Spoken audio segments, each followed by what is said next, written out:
Now there are 3 criteria that I look for when I'm in the market for a new OTF.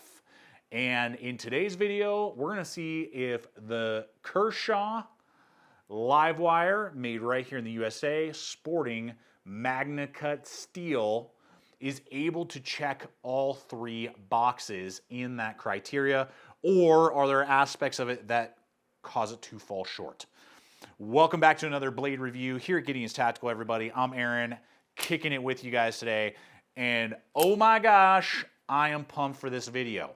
Now, leave a comment if you already own a KERSHAW Livewire, and leave a comment if you are considering a Livewire.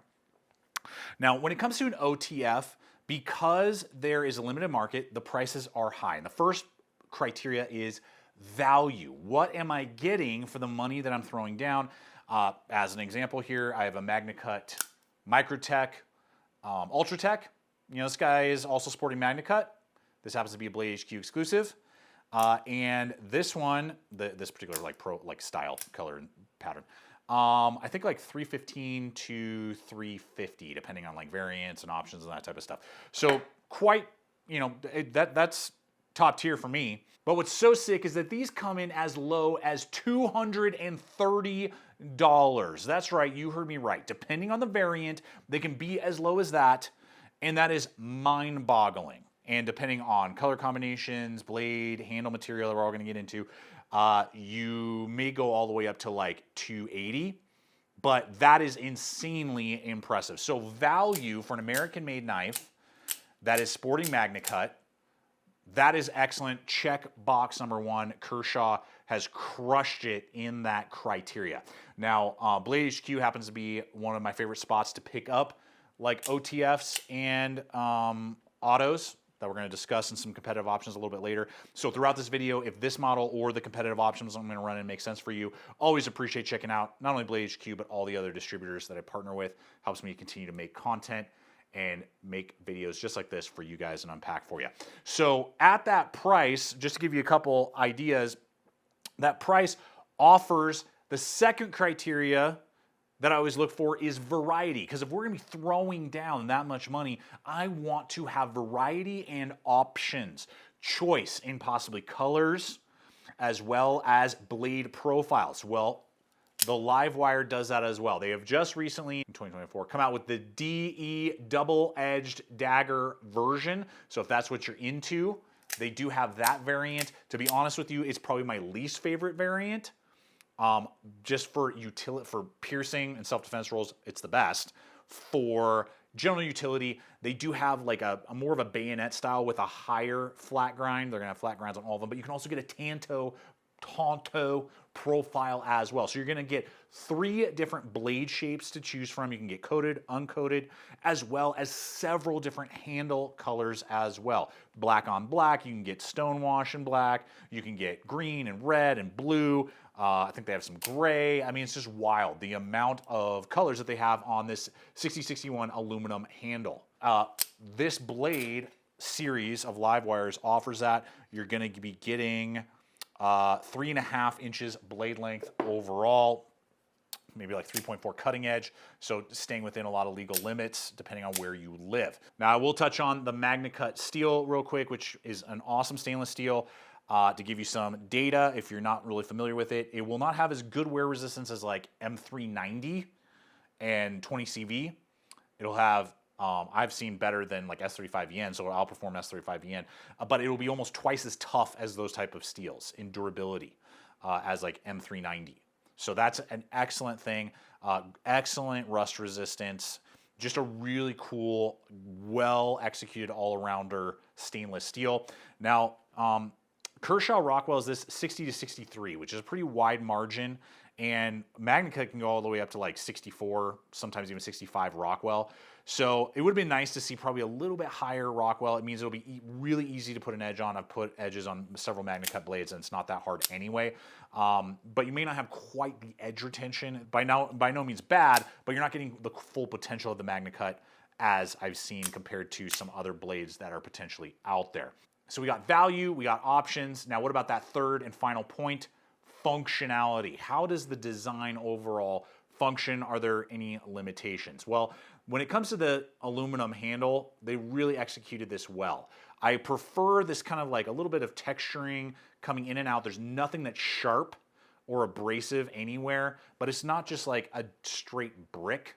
You can see there's definitely a lot more contouring going on than what you get with a lot of OTFs. So I like that. A lot of the shoulders have been really nice and rounded.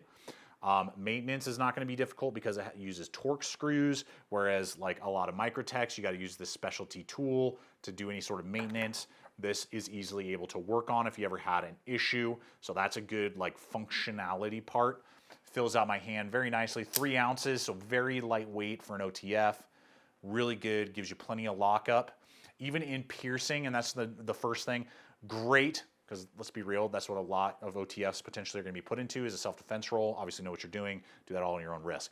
But this has a lot of tactile grip points to stop you and keep you in a place. And the impact on the action was excellent. I did my 5 strikes. Very easy to use. 1, 2, 3, 4, 5. Okay. Oh yeah, no problem. Doing drop tests as well to see if it would ever fall off the track or cause any issues. It does not. This thing fires so well, and that brings us into the functionality of the spring. This trigger is so well done. I know some of you are already been commenting about this. The trigger on this thing is awesome. Feels great. Great fluid motion. Got good angle, good jimping without it being sharp. We just recently did the Microtech, and that's a big complaint I have is just like the texture and the tension is insane to try and overcome. It's just not enjoyable to really use. Like you're glad when you're done actuating a Microtech. This thing, you can do it all day long. It just feels so great. It's buttery smooth. And if you're not familiar with OTFs, and you're like, the movies would show you like, oh, this is gonna like, shoot through somebody's arm. Not the case because it's a double action. Boom. If it was to ever hit something, it falls off the track. Now it would definitely prick you, poke you, but falls off the track. Then you just pull it all the way out, reset itself, and you're ready to rock and roll yet again. So that's how the safety mechanism works. There is no other safety, but wow, does it function super, super well. Ergonomics feel great, and the firing mechanism is to die for, honestly. Super, super, super, super good. Okay, so the final part that is a not my favorite, this freaking pocket clip. Kershaw, you gotta get over these. It is small. Thankfully, there's no screws, but there is not a lot of space right there. Screws onto the back there. You can unscrew it, swap it, so it's ambidextrous. That flare is pretty sharp. Not enough to really get over most of my pants, so I have to like literally use my nail and flex the pocket clip to get it over most pants, particularly like duty pants, with like reinforced lips or work pants, things like that. It is a bear to get over, and then it kind of kicks itself out, and you get close to a vehicle, you're gonna scratch the crap out of it. So it's too small, not enough flare in like the wrong way, and not enough like depth to it. Whoa, look at that! As just one example, I mean, this is massively huge, but here's an H&K made by Hogue. Much better, way easier. This is a way better pocket clip. The Microtech's pocket clip, just has more pronounced flare on it. Where's your flare? Are you wearing your flare today? But that's just going to go over a lot of different pants, So that is an example. Here is the Benchmade Shootout. Freaking love those. Video coming soon on that. Great, large, deep ride loop over. Easily gets over my pants, not a problem. It's very reminiscent of these Garbaggio clips that they're putting on a lot of their OTFs right now, or excuse me, autos. Those have got to die. Those need to be dead. And Kershaw, I know you can do it right because the pocket clip on the Bel Air is perfect. That's the right amount of flare, recessed screws, good loop over. Now, I'm going to request a butt ton of these, and sadly, it won't go on this model, but it will go on a lot of these other models that they are making. This is the right type of clip. A style like this should have been put on there. So it definitely detracts from the carryability. It's not undoable, depending on your pants, depending on whatever. Leave a comment below on your experience with these pocket clips, but it's definitely not. So functionality, I'll give it an 8 out of 10. But you got to be able to carry your tool, and that definitely detracts the desirability to carry it a little bit.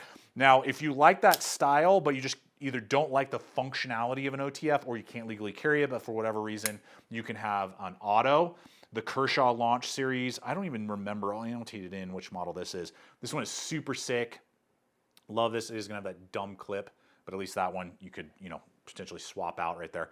But anyway, S35VN, I think like 150 max, you know, so great option there as an OTF, or I keep saying OTF, as an auto, if you're kind of in the same idea, but great high grind, beautifully done. I love this blade. This is a great option if you like the thinner kind of profile, but for whatever reason you just don't want to deal with either the price point or the legal reasons of an OTF. And I guess you guys have seen everything else. So guys, that's my take. I think that KERSHAW overall has done an excellent job with the blade. Lots of variety, great price point, excellent steel.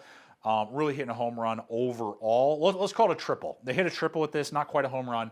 Pocket clip variation would have made it a home run, but definitely a solid triple if we're talking baseball terms here on the Livewire. I do appreciate KERSHAW hooking me up with this model so that I can break it down for you guys, show you the pros, cons, limitations, but also capabilities, and always keeping it real with you guys and helping you make that wise choice, not holding any punches. So thanks for hanging with me today. I look forward to seeing all the comments.